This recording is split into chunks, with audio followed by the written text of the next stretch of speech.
আসসালামু আলাইকুম। আপনারা দেখছেন সিবিএন টিভি ইউএসএ সংবাদ বুলেটিন।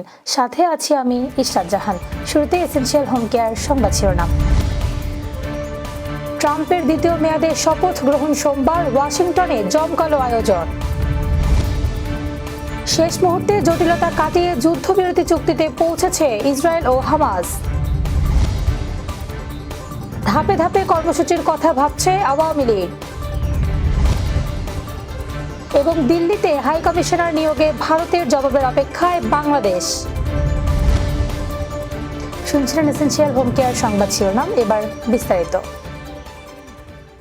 ডোনাল্ড ট্রাম্প আগামী সোমবার দ্বিতীয়বারের মতো যুক্তরাষ্ট্রের প্রেসিডেন্ট হিসেবে শপথ গ্রহণ করবেন। ওয়াশিংটনের ইউএস ক্যাপিটলে জাঁকজমকপূর্ণ আয়োজনের মাধ্যমে এই শপথ অনুষ্ঠান অনুষ্ঠিত হবে। 4 বছর পর হোয়াইট হাউসে বিজয়ীর বেশে ফিরে আসছেন 78 বছর বয়সী এই রিপাবলিকান নেতা। শপথের আগের দিন রবিবার রাতে অনুষ্ঠিত হবে তারকাবহুল make America great again victory rally. Elon Musk সহ বিশ্বের শীর্ষ ধনী ব্যক্তিরা সেখানে উপস্থিত থাকবেন। বিখ্যাত ব্যান্ড ভিলেজ পিপল সহ আরও শিল্পীরা পারফর্ম করবেন। শপথ অনুষ্ঠানে ট্রাম্পের জন্য শপথ পরিচালনা করবেন সুপ্রিম কোর্টের প্রধান বিচারপতি জন রবার্টস। শপথ শেষে দেওয়া হবে তার উদ্বোধনী ভাষণ, যেখানে তিনি দ্বিতীয় মেয়াদের লক্ষ্য ও পরিকল্পনা তুলে ধরবেন। অনুষ্ঠানকে ঘিরে বিপুল জনসমাগম প্রত্যাশিত, তবে প্রচণ্ড ঠান্ডা আবহাওয়ার কারণে এটি ঘরের ভেতরে আয়োজন করার প্রস্তুতিও রাখা হয়েছে। সাবেক প্রেসিডেন্ট, বিশ্ব নেতা এবং প্রযুক্তি জগতের শীর্ষ ব্যক্তিদের উপস্থিতিতে এই শপথ অনুষ্ঠান যুক্তরাষ্ট্রের রাজনৈতিক ইতিহাসে একটি গুরুত্বপূর্ণ অধ্যায় হিসেবে জায়গা করে নেবে বলে ধারণা করা হচ্ছে। গাজার 15 মাসের যুদ্ধের ইতি টানতে শেষ মুহূর্তে চুক্তিতে সম্মত হয়েছে ইসরায়েল ও হামাস। শুক্রবার ইসরায়েলের প্রধানমন্ত্রী বেনিয়ামিন নেতানিয়াহু জানিয়েছেন, জটিলতার অবসান ঘটায় তার সরকার দ্রুত চুক্তির অনুমোদন দেবে। আগামী রোববার থেকে কার্যকর হতে যাওয়া চুক্তির অধীনে ইসরায়েলি জিম্মিদের মুক্তি দেবে হামাস, আর ইসরায়েল মুক্তি দেবে ফিলিস্তিনি বন্দীদের। যুদ্ধবিধ্বস্ত ফিলিস্তিনিরা ফিরে পাবে তাদের গুড়িয়ে যাওয়া ঘরে ফেরার সুযোগ। চুক্তি চূড়ান্ত করার আগে গতকালও ইসরায়েলি হামলায় 72 জন নিহত হন। এদিকে কাতার ও মিশর দ্রুত চুক্তি কার্যকর করার আহ্বান জানিয়েছে। যুদ্ধবিরতি স্থায়ী না হলেও এটি গাজায় সাময়িক শান্তি ফিরিয়ে আনতে সহায়ক হবে বলে আশা করা হচ্ছে।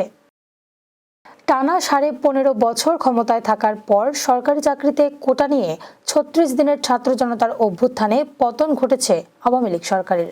সব মিলিয়ে বিপর্যয়ে পড়ে গেছে বাংলাদেশের স্বাধীনতার পর সবচেয়ে বেশি সময় ক্ষমতায় থাকা দলটি।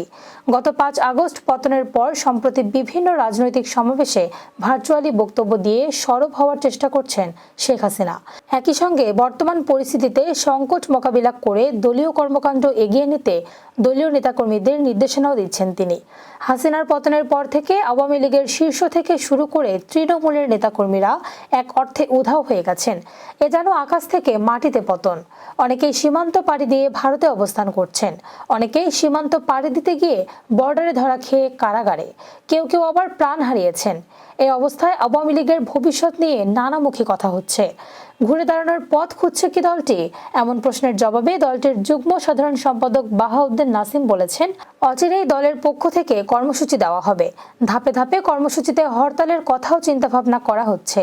কিন্তু তৃণমূলে সংগঠনের যে দুর্বল অবস্থা, সেখানে দলকে চাঙ্গা করা চ্যালেঞ্জ হবে বলেই অনেকে মনে করেন। রাজনৈতিক বিশ্লেষক জোবাইদা নাসরিন বলেন, গণ অভ্যুত্থানে পতন হওয়ার পর আওয়ামী লীগ দল হিসেবে জনগণের মুখোমুখি কিভাবে হবে, সেটা হচ্ছে দলটির জন্য সবচেয়ে বড় চ্যালেঞ্জ। তিনি বলেন, চ্যালেঞ্জ হচ্ছে আওয়ামী লীগ জনগণের সামনে কিভাবে আবার দাঁড়াবে, মানে কি কৌশল নিয়ে দাঁড়াবে, কি বার্তা নিয়ে দাঁড়াবে, কি উদ্দেশ্য নিয়ে দাঁড়াবে এবং কি কর্মসূচি নিয়ে দাঁড়াবে। আবার জনগণের সামনে আসলেও জনগণ তাদের বার্তাকে কিভাবে নেবে, এগুলো এখনো অনিশ্চিত। বাহাউদ্দিন নাসিম আরও বলেন, উপজেলা জেলার তৃণমূল নেতাদের সঙ্গে ইতোমধ্যেই দলীয় সভানেত্রী শেখ হাসিনা যোগাযোগ করেছেন, কথা বলেছেন, নির্দেশনা দিয়েছেন। দলের নেতাকর্মীরা কর্মসূচি চায়। তিনি আরও বলেন, ঘুরে দাঁড়ানোর প্রস্তুতি আমাদের আছে, নেতাকর্মীরা কর্মসূচি চায়। অচিরেই আমাদের কর্মসূচি আসবে, তবে এটা আসবে ধাপে ধাপে। এভাবে শেষ পর্যন্ত হরতালের কর্মসূচিতেও যাওয়ার চিন্তাভাবনা আছে আমাদের। ভারতে বাংলাদেশের দূতাবাসে এখন কোনো হাই কমিশনার নেই। শূন্যস্থান পূরণে বাংলাদেশ নতুন হাই কমিশনার পাঠাতে চায় নয়াদিল্লিতে। এ বিষয়ে বাংলাদেশের পররাষ্ট্র মন্ত্রণালয় গতকাল বৃহস্পতিবার জানিয়েছে, ভারতের নতুন হাই কমিশনার নিয়োগের বিষয়ে ভারত সরকারের আনুষ্ঠানিক অনুমোদনের জন্য পাঠানো অনুরোধের জবাবের অপেক্ষায় আছে ঢাকা। ভারতীয় সংবাদ মাধ্যম টাইমস অব ইন্ডিয়ার প্রতিবেদন থেকে তথ্য জানা গেছে। বর্তমানে নয়াদিল্লিতে ভারপ্রাপ্ত হাই কমিশনারের দায়িত্ব পালন করছেন মোহাম্মদ নুরাল ইসলাম। বাংলাদেশের পররাষ্ট্র মন্ত্রণালয়ের মুখপাত্র মোহাম্মদ রফিকুল আলম সাপ্তাহিক ব্রিফিংয়ে সাংবাদিকদের বলেন, আমরা ভারতের জবাবের অপেক্ষা করছি। এটি স্বাভাবিক সময়ের চেয়ে বেশি সময় নিচ্ছে বলে আমি মনে করি না। যদিও নির্ধারিত কোনো সময়সীমা নেই, সাধারণত 3 থেকে 4 মাস সময় লাগে। সাবেক প্রধানমন্ত্রী শেখ হাসিনা ভারতীয় নাগরিকত্ব পেয়েছেন কিনা এমন প্রশ্নে মোহাম্মদ রফিকুল আলম বলেন, সরকারের কাছে এ বিষয়ে কোনো তথ্য নেই। তিনি আরও বলেন, হাসিনার স্ট্যাটাস সম্পর্কিত বিষয়টি ভারতের সরকারের ওপর নির্ভর করে। বাংলাদেশ ভারতের মধ্যকার দ্বিপক্ষীয় চুক্তি নিয়ে জানতে চাইলে পররাষ্ট্র মন্ত্রণালয়ের মুখপাত্র জানান, সংশ্লিষ্ট সব নথি ইতিমধ্যেই জনসমক্ষে প্রকাশ করা হয়েছে। এদিকে শেখ হাসিনার ভিসার মেয়াদ বাড়ানোর বিষয়ে ইঙ্গিত করে অন্তর্বর্তী সরকার সম্প্রতি জানিয়েছে, কারো পাসপোর্ট বাতিল হলে ভিসা বিষয়টি আর প্রাসঙ্গিক থাকে না। বাংলাদেশের পাসপোর্ট অধিদপ্তর 97 জনের পাসপোর্ট বাতিল করেছে, যার মধ্যে শেখ হাসিনার পাসপোর্টও রয়েছে। তাদের বিরুদ্ধে জুলাইয়ের হত্যাকাণ্ড এবং গুমের ঘটনায় জড়িত থাকার অভিযোগ রয়েছে। এবার কর্ণফুলী ইনকাম ট্যাক্স সংবাদ শিরোনাম। নিউ ইয়র্কে বঙ্গবন্ধুর স্বদেশ প্রত্যাবর্তন দিবস উপলক্ষে গণসমাবেশ। দর্শক, আবারও স্বাগতম সিবিএন টিভি ইউএসএ সংবাদ বুলেটিনে। শুনছিলেন কর্ণফুলী ইনকাম ট্যাক্স সংবাদ শিরোনাম, এবার বিস্তারিত। নিউ ইয়র্কে বঙ্গবন্ধুর স্বদেশ প্রত্যাবর্তন দিবস উপলক্ষে বিশাল গণসমাবেশের আয়োজন করা হয়েছে। রোববার উডসাইডে গুলশান ট্যারেজ পার্টি হলে এই সমাবেশের আয়োজন করে বঙ্গবন্ধুর স্বদেশ প্রত্যাবর্তন দিবস উদযাপন কমিটি। সমাবেশে ভার্চুয়ালি গুরুত্বপূর্ণ ভাষণ দেন সাবেক প্রধানমন্ত্রী শেখ হাসিনা।